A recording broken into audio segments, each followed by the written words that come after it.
काली बंगोपसागर रे सृष्टि होइथिबा लघुचाप आज 23 तारीख सकाळ 8:30 रे पश्चिम केंद्रीय एवं यह सहित लगी दक्षिण बंगोपसागर रे वेलमार्क लो प्रेशर एरिया रे परिणत होइछि। एही सिस्टमटी उत्तर पूर्व दिग को गति करने सहित 24 तारीख सकाळ सुधा केंद्रीय बंगोपसागर रे अवपात रे परिणत होबार संभावना रही। आउ थरे यह पुणी उत्तर पूर्व दिग को गति करने सहित यार तीव्रता बढ़िबो एवं 25 तारीख सकाळ सुधा पूर्व केंद्रीय बंगोपसागर रे साइक्लोनिक स्टॉर्म माने बात्या और साइक्लोन रे परिणत होबार संभावना रही। यह सहित साइक्लोन प्राय उत्तर दिग को गति करने सहित 26 तारीख संध्या सुधा बांग्लादेश एवं यह सहित लगी पश्चिम बंग उपकूल निकट रे पहुँचबार संभावना रही। यह प्रभाव रे मत्स्यजीवी मानक पई चेतावनी जारी करा जायछि।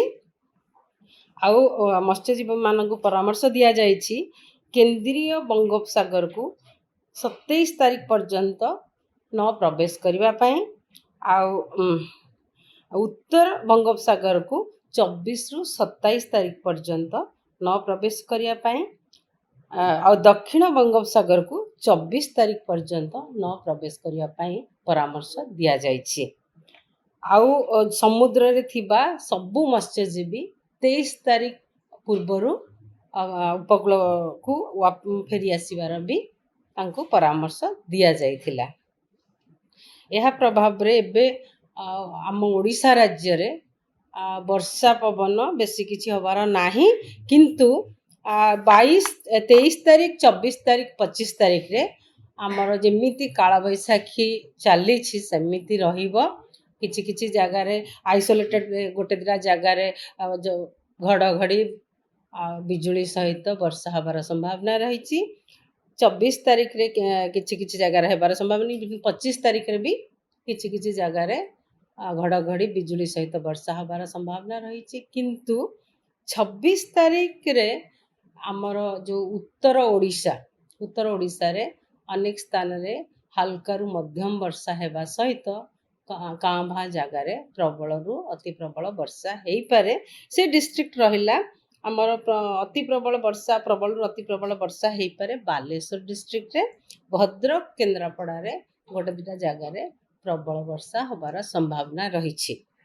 27 तारीख रे आमर वर्षा किछि किछि स्थान रे वर्षा रहिबार सहित गोटे दिटा जगह रे प्रबल वर्षार संभावना रही, जेमिति कि बालेश्वर आउ मयूरभंज। एपर्यंत को उपकूल रे क्रॉस करिवो किछि अनुमान करा जाय नहीं। एबे केवल कहा जायछि कि एटा पाखापाखी उपकूलवर्ती अंचल पाख बांग्लादेश आउ ता सहित लागितिबा पश्चिम बंग उपकूल निकट रे पहुँचबार संभावना रही। 26 तारीख संध्या सुधा सीधा सड़क प्रभाव आम राज्य रे 25 तारीख सहित किछि नाही, किंतु 26 तारीख रे यार जो इम्पैक्ट रे टिके वर्षा हेई पारे। सेटा होची बालेश्वर भद्रक केन्द्रापड़ा रे वर्षा हेई पारे, गोटे दिटा जगह रे प्रबल वर्षा हेई पारे आउ बालेश्वर रे गोटे दिटा जगह रे प्रबल रु अति प्रबल वर्षा हेई। उपकूल रु किछि तो दूर रे रहिबो, पूरा एकदम क्लोज नहीं। ए पर्यंत जति कि हमर दिया जायछि फोरकास्ट सेते एते क्लोज नहीं। से आमर जो उपकूल रे जो नियर माने पाखापाखी रहिबो निकट रे रहिबो सेटा होछि पश्चिम बंग आउ बांग्लादेश रो उपकूल पाखा। एबे जति कि फोरकास्ट दिया जायछि एबे पर्यंत फोरकास्ट हमको जो करिछु ओडिसा रे प्रभाव बेसी किछि नाही। गोटे दिटा जगह रे वर्षा हेई पारे घड़घड़ी बिजुली सहित आउ घड़घड़ी बिजुली सहित तळे वर्षा हुए आमे जनरली सब बेले दउछु। झड़ तूफान हेई पारे 30 रु 40 किलोमीटर पर आवर, कभी बेले बेले 50 किलोमीटर पर आवर, सेटा किछि समय पाई थाए।